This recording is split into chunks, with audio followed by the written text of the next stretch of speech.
नमस्कार दोस्तों, कैसे हैं आप लोग। मेरी चैनल में आप सभी का स्वागत है। मेरी चैनल रंगीन राह है, a road to success, a road to stardom.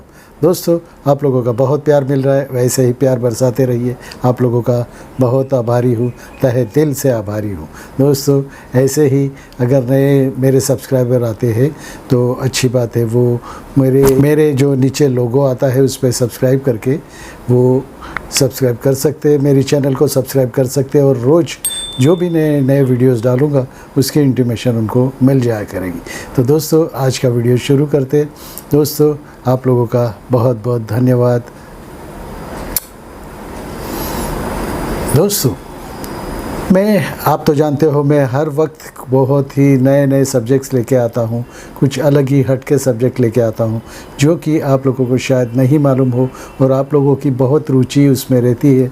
आप लोग सजेस्ट भी करते हो कि ये सब्जेक्ट पे हमें वीडियो देखना है, इसके बारे में हमें कुछ बताइए, इस बारे में बताइए, इस फिल्म के बारे में बताइए या इस कलाकार के बारे में बताया। तो उस पर मैं वीडियोस बनाता हूँ, जितना मैं जानता हूँ वो उससे बनाता हूँ और आप लोगों की शायद ज्ञान में वृद्धि भी होती है। दोस्तों, ऐसी कोई बात नहीं, ये तो सबकी अपनी अपनी रुचि है। बहुत अच्छी बात है कि आप लोग मेरी वीडियोस पसंद करते हो और शेयर करते हो। दोस्तों, आज का वीडियो ख़ास है। ख़ास इसलिए है कि स्टार्ट टू एंड तक आप ज़रूर देखिएगा, क्योंकि ये ऐसी इंडस्ट्री है जिसमें कोई भी एक दूसरे के सर पे पाँव रख के ही ऊपर आगे बढ़ना चाहता है, क्योंकि एक ही सिंहासन एक ही है। ऊपर जो है वहाँ पहुँचने वाला भी एक ही होना चाहिए, दो जन तो बैठ नहीं सकते। यानी एक नंबर बनना है और सभी को एक नंबर बनना ही है। तो दोस्तों, इसलिए बहुत खींचातानी भी होती है, बहुत पॉलिटिक्स भी चलता है। कुछ भी करके कैरेक्टर या तो कुछ भी रोल अच्छा लगता है तो वो छीना झपटी भी होती है और ऐसे अपनी जो पहचान होती है अपने रिलेशन से प्रोड्यूसर्स को मना के, डायरेक्टर को मना के वो कैरेक्टर खुद ले लेते हैं। लेकिन एक बात ये भी होती है कि बहुत बार ये ऐसा होता है कि किसी को देख के कहानी लिखी जाती है, किसी कैरेक्टर को देख के, उसके स्वभाव को देख के, उसकी एक्टिंग को देख के, उसके बोलने के हाव भाव को देख के, उसके बोलने के ढंग को देख के कुछ कहानी लिखी जाती है। वो स्पेसिफ़िकली उसी के लिए लिखी जाती है, वही कैरेक्टर के लिए लिखी जाती है।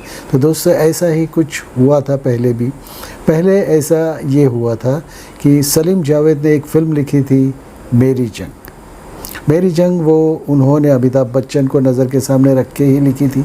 उन्हीं के टाइप के डायलॉग्स लिखे थे, उन्हीं का जो माइंडसेट था उसी टाइप से लिखा था और उनका स्वभाव था उसी टाइप से लिखा हुआ था। डायलॉग्स भी वैसे ही थे और एक्टिंग भी उसी टाइप की उसमें उन्होंने लिखा हुआ था सलीम जावेद ने, मेरी जंग। लेकिन कुछ कारण तो फिर अमिताभ जी बहुत बिज़ी होने के कारण वो फिल्म ना कर सके और स्पेसिफ़िकली उन्होंने तो कहा था सलीम जावेद ने कि ये आप ही को देख के लिखी गई है, आप ही इस कैरेक्टर को न्याय दे पाओगे। लेकिन उन्होंने अपनी मजबूरी दिखाई, वो कर नहीं पाए, वो कह नहीं पाए और वो फिल्म चली गई अनिल जी के पास, अनिल कपूर के पास में।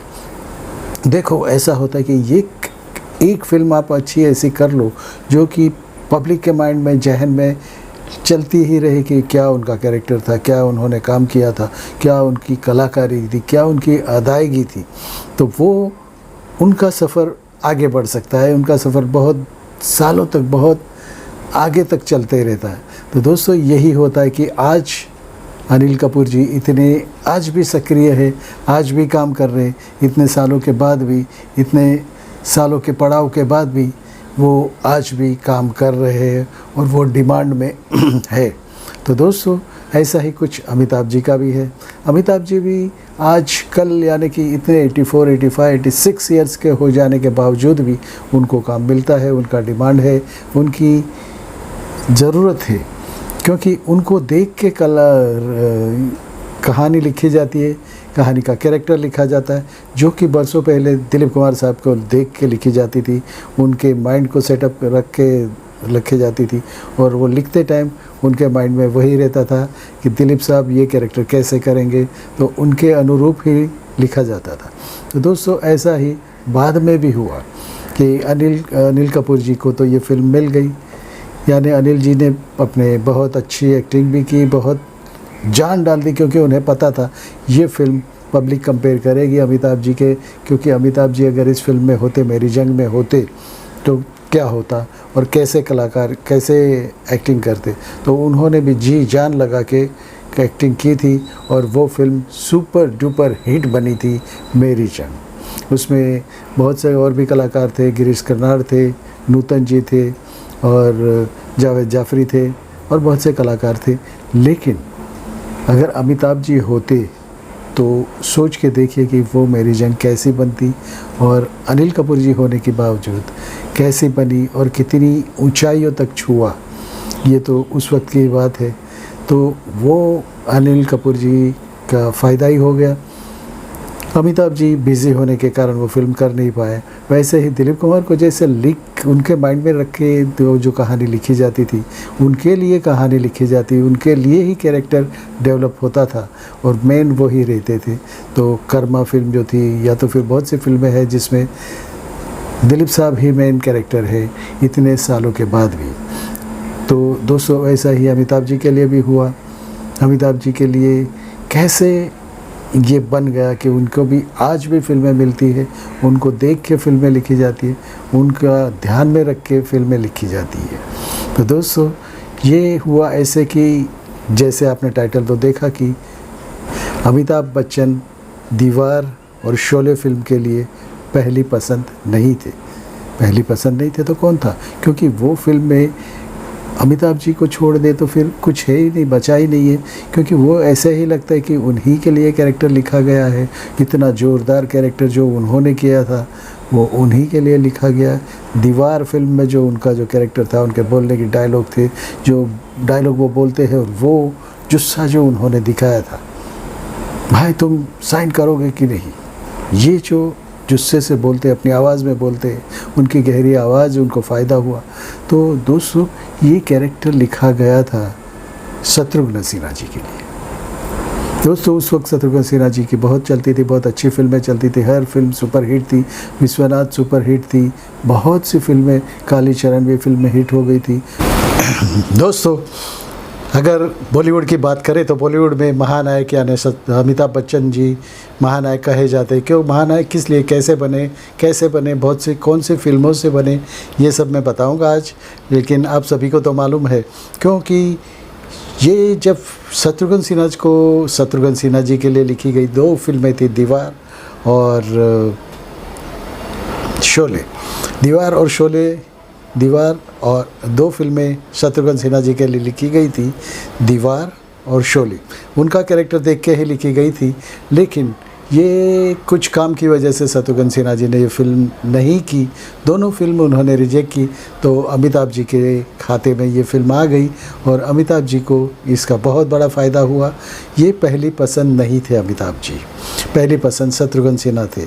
लेकिन आज भी शत्रुघ्न सिन्हा को ये 2 फिल्में नहीं करने का अफसोस हो रहा है और रंज भी है कि ये फिल्म मैंने क्यों नहीं की, क्योंकि इस फिल्म से आज तक अमिताभ जी है और आज तक अपनी पारी खेल रहे हैं।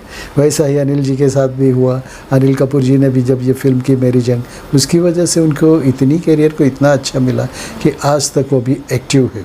और शत्रुघ्न सिन्हा जी वो तो अभी पॉलिटिक्स में चले गए हैं और ज़्यादा फिल्में नहीं कर रहे। तो दोस्तों ये होता है। तो उस वक्त शत्रुघ्न सिन्हा जी का बहुत बोलबाला था और अमिताभ जी खुद भी कहते थे कि वो 1 टेक आर्टिस्ट थे। पहली बार एक ही शॉट में वो शॉट दे देते थे, पूरा शॉट हो जाता था, रीटेक होता ही नहीं था, इतने परफेक्ट थे। तो दोस्तों FTI के स्टूडेंट थे शत्रुघ्न सिन्हा जी। तो ये कुछ ऐसा हुआ कि आज उन्हें रंज भी है, गम भी है। ये 2 फिल्म मेरे लिए लिखी गई थी लेकिन मैंने की नहीं और अमिताभ जी की तकदीर बदल गई। दोस्तों मिलते हैं ऐसे ही। दोस्तों मेरे चैनल को सब्सक्राइब कीजिए, अगर आप नए हो तो बाजू का लाल बटन दबा दीजिए और उससे क्या होगा कि आपको मेरी हर वीडियो की, हर प्रोग्राम की इंटीमेशन मिलती रहेगी। दोस्तों भारत माता की जय, Vande Mataram. I love you friends.